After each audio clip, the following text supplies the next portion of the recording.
네, 안녕하십니까? 오늘 말씀은 시편 72편에서 74편입니다. 요절 말씀은 73편 25절.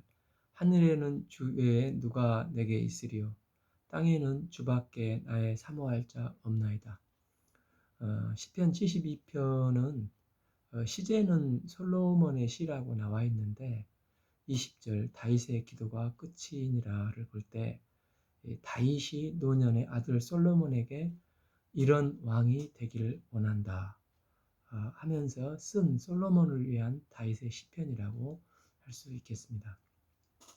1절 하나님의 주의 판단을 왕에게 주시고 주의 공의를 왕의 아들에게 주소서. 보통 그 부모님들이 자녀를 위해서 기도할 때 학과 잘 감당하도록, 건강을 위해서 또 취직 잘 되도록, 결혼 또 믿음의 결혼을 하도록 이렇게 일반적인 기도를 하는데, 그런데 다윗은 먼저 판단력과 공의를 행하는 왕이 되도록 기도를 하고 있습니다. 이 다윗의 판단력과 공의의 축복의 기도를 듣고 나중에 이제 솔로몬이 하나님께서 뭘 줄까 이렇게 하니까 이 판단력이 지혜지 않습니까? 솔로몬이 이 말을 하면서 재판을 잘 할 수 있는 지혜를 달라고 하는데, 그래서 이제 지혜는 판단력입니다.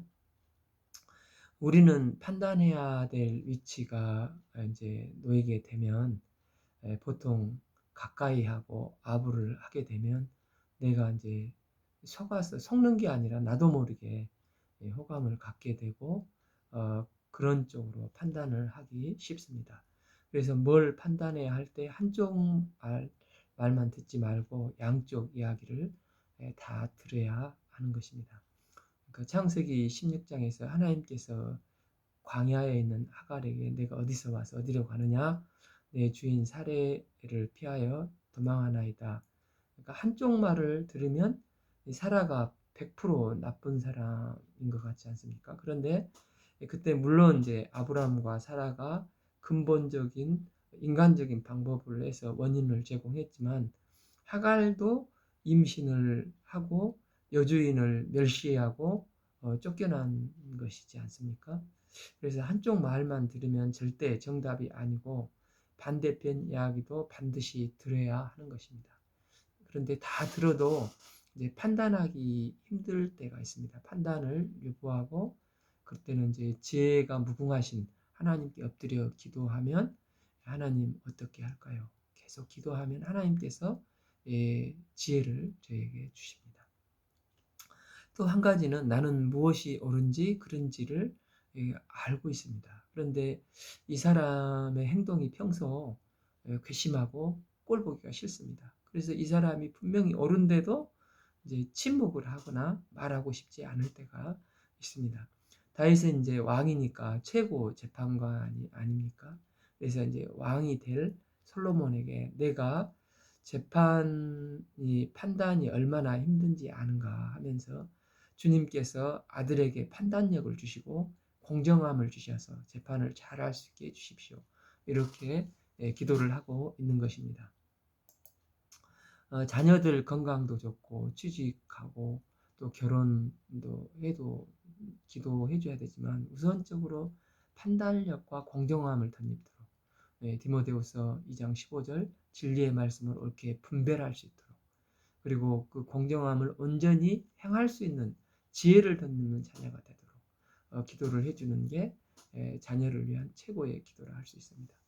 2절 그가 주의 백성의 공의로 재판하며 주의 가난한 자들을 정의로 재판하리니 3 의로 말미암아 산들이 백성에게 평강을 주며 작은 산들로 그리려 하리라. 4절 그가 가난한 백성의 억울함을 풀어주며 궁핍한 자의 자손을 구원하며 압박하는 자를 꺾으리로다. 5절 그들이 해가 있을 동안에도 주를 두려워하며 달이 있을 동안에도 대대로 그리하리로다. 다시는 우선적으로 판단력과 공정이 있도록 자녀를 위한 기도를 드렸습니다. 판단력과 공정한 공의를 행하는 사람이 되도록 기도해 주는 게 우선순위라는 것입니다. 그리고 이어서 자녀들의 건강과 부와 장수와 은혜를 누리도록 기도를 해주고 있습니다. 6절 그는 뱀풀에 내리는 비같이 땅을 적시는 소낙비 같으리니 7절 그 날에 의인이 흥황하여 평강의 풍성함에 달이 닿을 때까지 이르리로다. 9절 광야에서 사는 자는 그 앞에 굽히며 그의 원수들은 티끌을 핥을 것이며 10절 다시스의 섬 왕들의 조공을 바치고 시바와 스바 왕들이 예물을 드리로다. 11절 모든 왕이 그의 앞에 보복하며 모든 민족이 다 그를 섬기리로다. 솔로몬이 판단과 공정함을 행하면 평강이 풍성이 임한다고 또 다 잘 된다고 말을 하고 있지 않습니까? 사람들은 기회가 평등하고 과정은 공정하고 결과는 정의롭게 해야 된다는 말을 하지 않습니까? 그런데 이제 문제가 뭐냐면 내가 이제 기회가 주어지지 않을 때 이런 소리를 하면 아주 멋있는 말이고 아주 머리에 쏙쏙 박히는 말입니다. 그런데 내가 이런 힘이 생겼을 때 그 말이 맞아서 나는 진짜 그대로 행하고 있는지를 진지하게 돌아볼 필요가 있습니다. 다윗이 지금 이 기도 가운데 솔로몬에게 이 말을 하고 있는 것입니다. 왕이 되고 이제 힘이 생기면 솔로몬 너는 진짜 이렇게 행하는지를 돌아보고 너 혼자만 맞다고 하지 말고 상대방에게 이 말을 정말 그렇게 상대방이 느껴지고 맞다고 상대방이 동의를 하는지를 돌아봐야 한다는 것입니다. 우리가 아시다시피 나중에 솔로몬이 이제 힘이 있고 영향력을 끼칠 수 있는 왕이 되었을 때 어떻게 되었습니까? 백성들에게 그대로 적용이 되었습니까? 솔로몬은 돈과 명예가 생기니까 부와 명예를 자랑했습니다. 또 기회가 생기니까 1000명의 여자들을 데리고 살았습니다. 또 매일 식탁에 상다리가 휘어져 뻑적지근하게 먹는 것이 기록되어 있지 않습니까? 그가 가난한 자를 구제하고 섬겼다는 말이 있습니까? 13절 그는 가난한 자와 궁핍한 자를 불쌍히 여기며 궁핍한 자와 생명을 구원하며 14절 그들의 생명을 압박과 강포에서 구원하리니 그들의 피가 그 눈앞에서 존귀 여김을 받으리로다. 15절 그들이 생존하여 스바의 금을 그에게 드리며 사람들이 그를 위하여 항상 기도하고 종일 찬송하리로다. 다윗은 이렇게 축복을 했지만 그러나 실제 솔로몬이 희생하고 헌신해서 이런 믿음의 칭송을 받지 그런 믿음의 칭송을 받지는 못했습니다. 솔로몬은 그 모든 기회, 또 모든 과정, 그 모든 결과가 주어질 때 다 결국 자기를 위해서 사용하지 않았습니까? 솔로몬은 지혜를 자랑했지 희생하고 헌신하지 별로 없습니다. 그런데 사실 솔로몬 왕의 모습이 바로 곰곰이 생각해 보면 나의 모습이고 죄 지은 인간의 우리의 똑같은 모습입니다.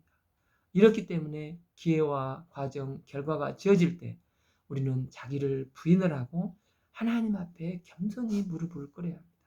그래서 하나님의 도우심을 구하고 또 백성들 편에서 약자의 편에서 상대방에 서서 그걸 적용하고 심지어 대적에게도 그걸 적용을 해야 하는 것입니다. 율법 정신이 결국 무엇입니까? 하나님 사랑, 이웃 사랑으로 이제 가난한 자가 없게 하고 억울한 자가 없게 하는 게 율법 존재 목적이 아니겠습니까? 때문에 다윗은 솔로몬에게 균형이 중요하다고 말합니다. 다윗은 기도하면서 공정함과 가난한 자와 궁핍한 자를 불쌍히 여기며 궁핍한 자의 생명을 구원하며 가난한 자를 돕는 사랑을 중요시 얘기합니다. 요한복음 8장에 가늠하다 현장에서 잡힌 여인이 죄인인데 바리새인들은 이 문제를 오히려 이용해서 예수님을 함장에 빠뜨리고자 하지 않습니까? 그런데 예수님께서 죄 없는 자가 먼저 돌로 치라 했습니다. 예수님께서 바로 판단력을 하도록 그들에게 하니까 사람들이 다 떠났습니다. 예수님께서 여인에게 너를 정죄하는 자가들이 있느냐? 나도 너를 정죄치 아니하노니 다시는 죄를 범치 말라. 여기서 예수님의 한 영혼을 천하보다도 귀히 여기는 예수님의 사랑이 잘 나타나 있습니다. 예수님은 이 공의의 판단과 또 사랑으로 공정하게 대해 주셨습니다. 솔로몬은 두 여자가 한 애를 놓고 서로 자기 애라고 했습니다. 옛날이니까 뭐 DNA 검사할 수도 없고. 이 어떻게 이 진짜 엄마를 찾아냈습니까? 누가 사랑을 갖고 있느냐? 누가 엄마여야 하느냐? 이 전제를 가지고 솔로몬은 접근을 했습니다. 솔로몬은 아기를 칼로 반으로 자르라고 했습니다. 이것은 공정하게 하는 게 아니라 사람을 죽이는 것입니다. 진짜 엄마는 이때 얘를 죽이지 마세요. 나 가짜니까 진짜 엄마에게 주세요 하고, 가짜 엄마는 왕이시여 아주 명판결이십니다. 공정하게 반반씩 서로 나눠 가지죠. 감사합니다. 솔로몬은 이걸 통해서 진짜 엄마를 찾아내지 않았습니까? 여기서 사랑과 공의가 있습니다. 십자가의 하나님의 사랑과 공의가 완벽하게 이루어진 것이 십자가가 아닙니까? 이제 이게 다윗은 기도하면서 솔로몬아, 우선순위 알지? 너는 이제 왕이 돼서 판단력과 공정함을 달라고 기도하면서 그러면 나머지도 주님께서 당연히 주실 거라고 합니다. 그리고 네가 모든 일을 할 때 또 다른 밸런스, 사랑과 공의, 이것을 잊지 말도록 기도하며 마지막 솔로몬에게 선물의 시편을 주는 것입니다. 19절, 그 영화로운 이름을 영원히 찬송할지어다. 온 땅에 그의 영광이 충만할지어다. 아멘, 아멘. 다윗은 기도하면서 자녀를 축복할 때 우선권이 판단력과 공정함의 지혜를 덧입도록 이걸 제1순위로 정해서 기도를 하고, 후순위로 자녀가 건강하고 부하고 장수의 은혜를 누리도록 축복기도 합니다. 오늘 다윗의 마지막 노년의 기도가 이제 나의 기도가 되어서 이제 우리의 자녀들이 지혜를 덧입고 행함으로 나의 가문이 영적인 명품 가문이 되어서 우리 주님 재림하실 때까지 이 축복이 계속해서 내가 복의 근원이 되어서 흘러넘치는 은혜가 임하기를 기도합니다. 시편 73편부터 이제 제3권이 시작됩니다. 시편은 계속 얘기하지 않습니까? 모세 오경의 구절하고, 1권은 창세기니까 창조에 관한 말씀, 2권은 출애굽기니까 구원에 관한 말씀, 이제 3권은 레위기니까 예배 중심의 말씀이 많습니다. 그러니까 이제 시온성과 성전인 신앙이 중요한 것을 계속 강조하고 있습니다. 2권까지는 다윗 왕조가 있었는데 이제 3권에서 다윗 왕조가 무너지고 바벨론 포로기 때 내용이 많이 등장을 하고 있습니다. 그래서 이제 나라도 잃고 성전도 무너뜨려지고, 그때 어떻게 예배의 회복이 있을 것인가, 이걸 이 시편은 3권은 말을 하고 있습니다. 그래서 3권 시작이 신앙의 위기에서부터 시작이 되고 있는데, 73편은 배교의 위기, 74편은 기도 중단의 위기가 기록되어 있습니다. 73편은 배교의 위험에 놓인 이유가 뭐냐? 이 악인의 형통함이라는 것입니다. 73편 전체의 3권의 이제 도입부로서, 그래서 1절이 매우 중요합니다. 글 쓰는 이제 작가분들이 그러는데, 글을 쓸 때 첫 문장이 매우 중요하다고 합니다. 그래서 이제 해밍웨이도 노인과 바다 첫 문장을 쓰는데 이거에 며칠이 걸렸다고 합니다. 그는 멕시코만의 조각배에 홀로 고기를 잡는 노인이었다. 이게 이제 한 문장에서부터 이제 글이 술술 풀려나가지 않습니까? 저도 이제 우리 총신 교수님들이 저희한테 와서 신학을 가르쳐 주실 때 이제 석사학위 논문을 써야 되는데, 정말 쓸 때 너무 힘들었습니다.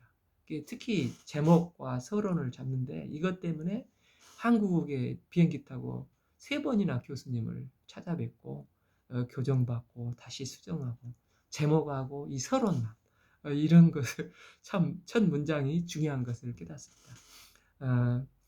1절, 하나님이 참으로 이스라엘 중 마음이 정결한 자에게 선을 행하시나, 이게 신앙의 대전제라는 것입니다. 여기서 정결은 하나님의 어떤 곳에도 마음을 빼앗기지 않는 모습, 그게 정결이라는 것입니다.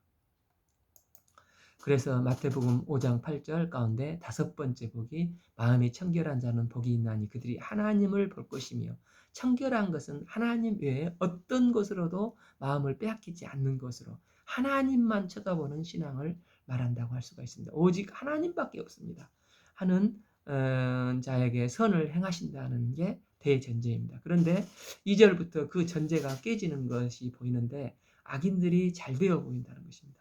현실은 악인이 형통하고 2절 나는 거의 넘어질 뻔하였고 나의 걸음이 미끄러질 뻔하였으니 3절 이는 내가 악인의 형통함을 보고 오만한 자들을 질투하였음이로다. 이때 하나님을 쳐다봐야 하는데 악인을 쳐다보고 관찰을 했다고 하는 것입니다.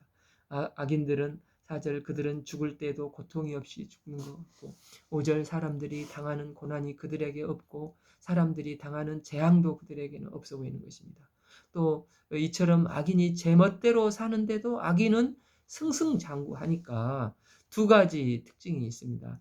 6절 그러므로 교만이 그들의 목걸이요 또 강포가 그들의 옷이며 이 교만과 강포가 하늘을 찌를 듯 하는데 이 교만은 자기 자신을 향해 있는 거고 강포는 밖으로 이렇게 나오는 것으로 악인이 참으로 이제 폭력적이 되는 것입니다. 7절 살찜으로 그들의 눈이 솟아나며 그들의 소득은 마음의 소원보다 많으며 8절 그들은 능욕하며 악하게 말하며 높은 데서 거만하게 말하며 비비꼬고 너 같은 것들이 뭐야 이렇게 무시하면서 투명인간 취급을 하는 것입니다. 거기다가 그들은 폭력을 행사합니다.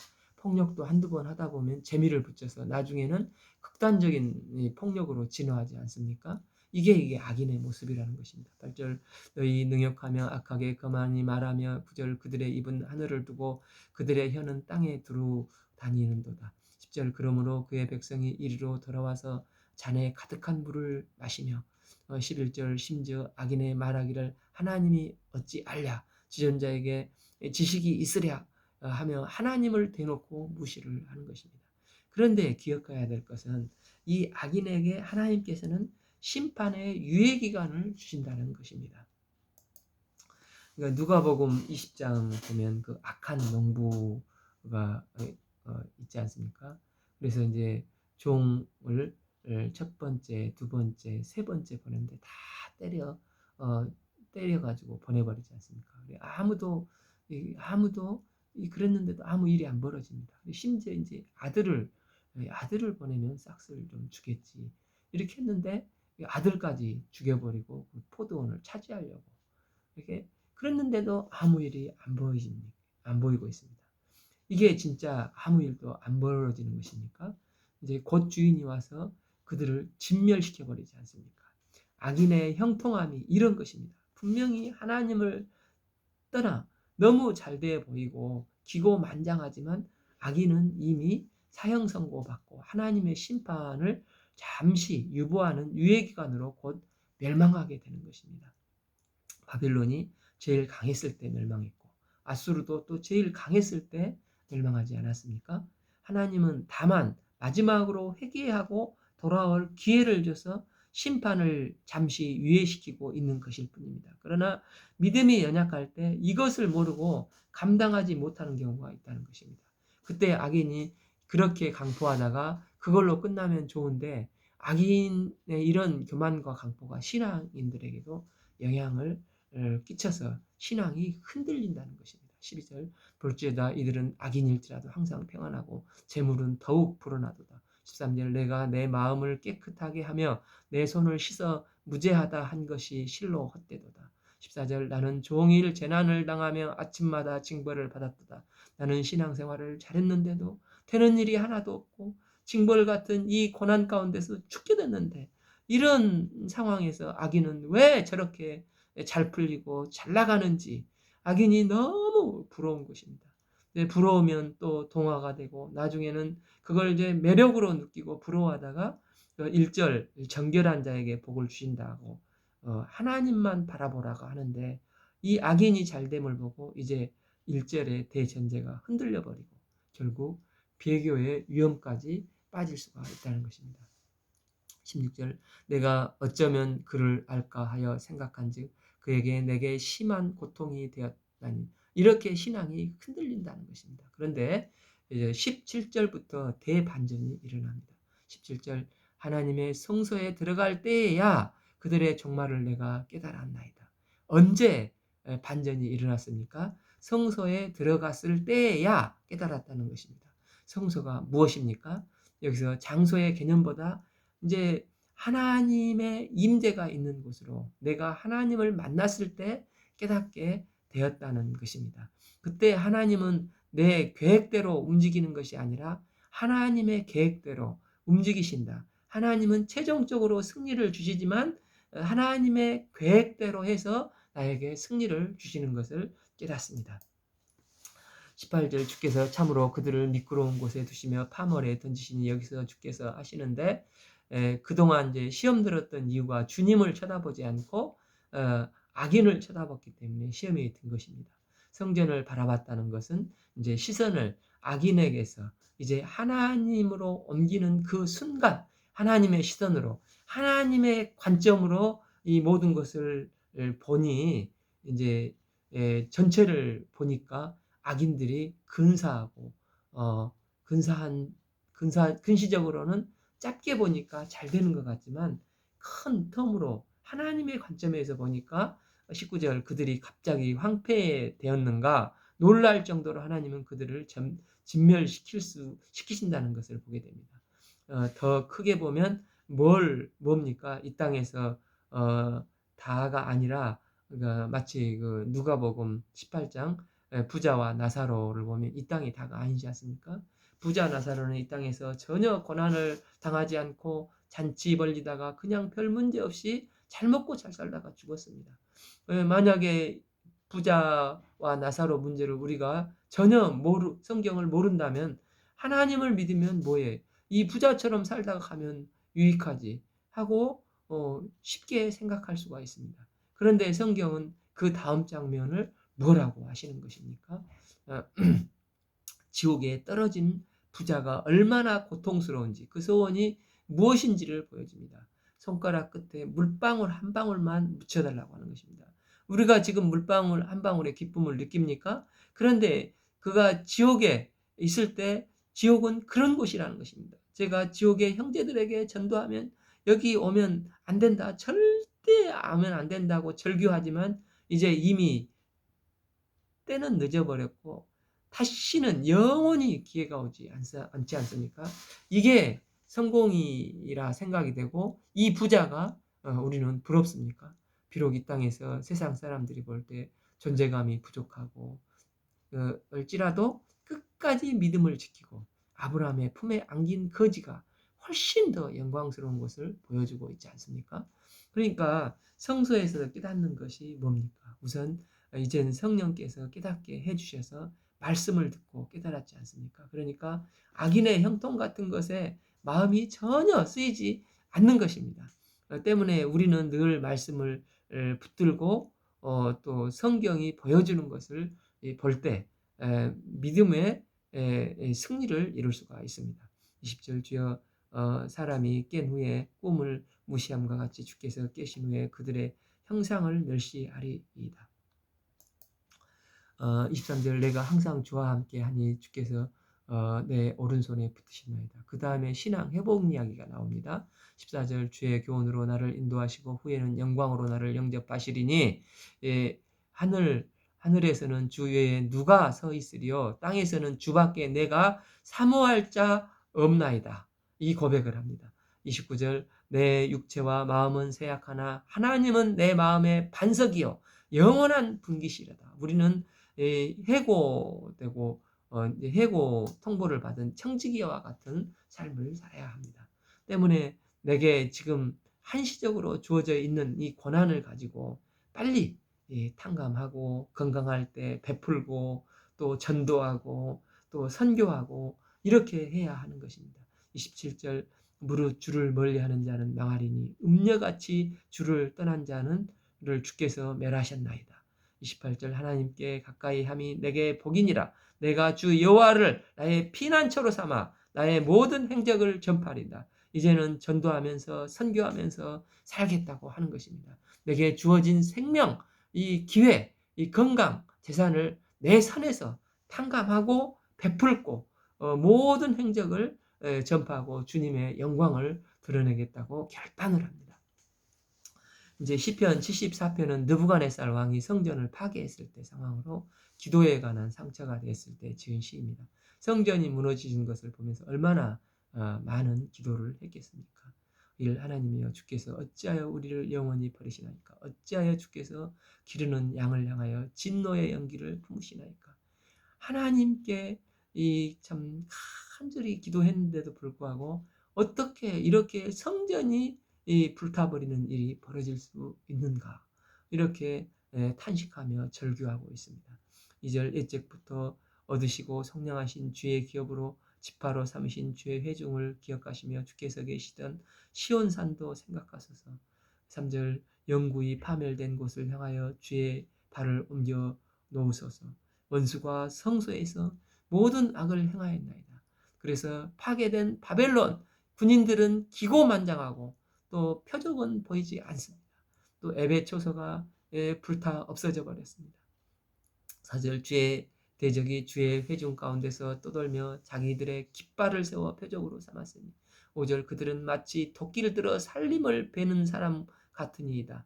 6절 이제 그들은 도끼와 철퇴로 성소의 모든 조각범을 쳐 부수고 7절 주의 성소를 불사르며 주의 이름이 계신 곳을 더럽혀 땅에 엎었나이다. 8절 그들이 마음속으로 이르기를 우리가 그들을 진멸하게 하고 이 땅에 있는 하나님의 모든 회당을 불살랐나이다. 참 마음이 아프죠. 9절 우리의 표적은 보이지 아니하며 참 선지자도 더 이상 없으며 이런 일이 얼마나 오래일지 우리 중에 아는 이가 없나이다. 이제 선지자도 없고 성전은 불탔고 언제 다시 모일 곳이 기약할 수도 없는 이제 멸망해 버렸지 않습니까? 가장 이런 절망적인 상황입니다. 이럴 때 기도에 대한 상처를 받습니다. 이럴 때 참 아무리 기도를 해도 응답이 없고 또 가능성이 전혀 없습니다. 이런 일이 얼마나 오래될지 우리 중에 아는 자도 없나이다. 이제 상처로 좌절되고 기도가 막히는 것 같습니다. 그러나 이제 우리가 잊지 말아야 될 것은 기도는 결코 땅에 떨어지지 않습니다. 10절 하나님이여 대적이 언제까지 비방하겠으며 원수가 주의 이름으로 영원히 능욕하리이까. 11절 주께서 어찌하여 주의 손 곧 주의 오른손을 거두시나이까. 주의 품에서 손을 빼시어 그들을 멸하소서. 이제 그 1시간 기도라는 책이 있는데 목포에서 제일 잘 되고 부흥되는 교회 중에 이제 뭐 사랑의 교회라는 곳이 있는 것 같습니다. 그래서 이제 이 목사님이 살아 있을 때 자기 어머니가 전도받고 이제 예수님을 믿고 심령이 뜨거워서 이제 기도의 사람이 되어서 그 동네에서 8km 떨어진 이웃 동네에 가서 새벽 기도를 매일 다녔다고 합니다. 그런데 그 어린 이 목사가 봐도 특이하게 어머니가 기도하는 게 아무런 한 번도 응답되는 게 없는 것 같더랍니다. 또 가족 문제가 많아서 가족 문제를 기도해도 뭐 해결되는 게 없고 또 이제 이 여러 가지 무슨 물질 문제를 기도해도 가난하기만 하고 그런데 이제 한 번은 어머니가 이제 기도 안 가겠다고 하는 것입니다.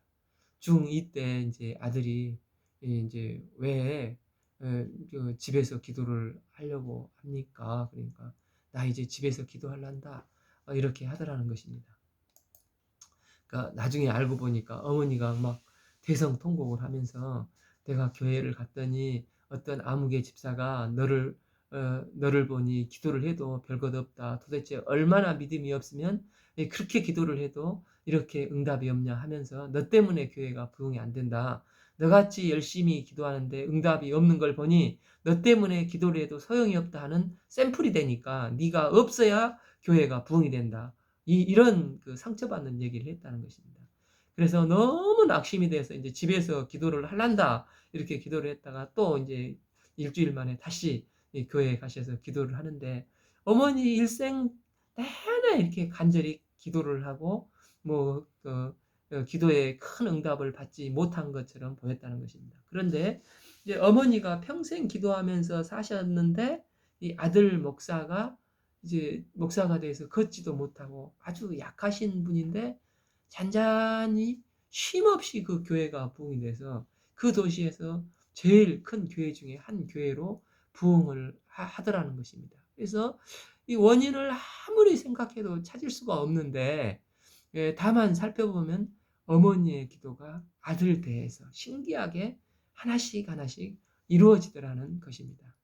이제 분당 그 이찬수 목사님 교회도 자주 듣지만 그 아버지 목사님도 조그마한 시골 교회에서 새벽 기도하다가 돌아가셨고, 또 이제 그 옛날 그 기독교 방송 보니까 고은아 이재철 목사님 아버님도 새벽 기도하다가 천국 가셨다고 이렇게 하지 않습니까?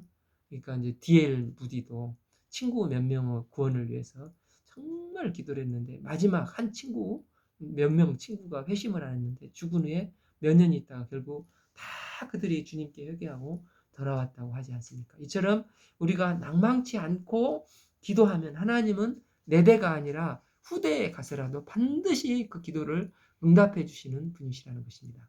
그래서 기도는 결코 하나도 땅에 떨어지지 않습니다. 이스라엘이 70년 바벨론 포로로 끌려갔지 않습니까? 아마 당시에는 에레미야 70년 예언이 있었다 하지만 포로가 언제 이제 끌려갈 것지 기약이 없으니까 누구도 또 믿지 않는 사람들이 많았었을 것입니다. 12절 하나님은 이로부터 나의 왕이시라 하나님 사람에게 구원을 베푸시니라. 13절 주께서 주의 능력으로 바다를 누시고 물 가운데 용들의 머리를 깨뜨리셨으며.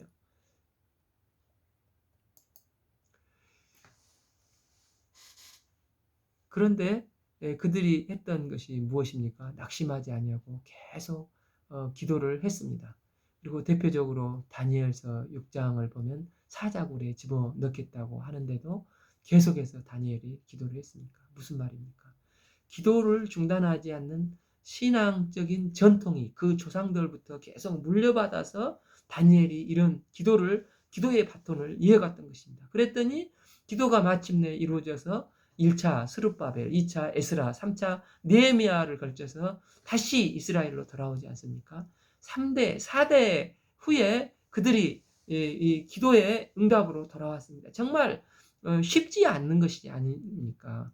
이제 할아버지 때 이제 예를 중국에 왔으면 한국말을 다 잊어버릴 수가 있지 않습니까? 그런데 그들이 돌아와서 다시 이스라엘을 세웠습니다.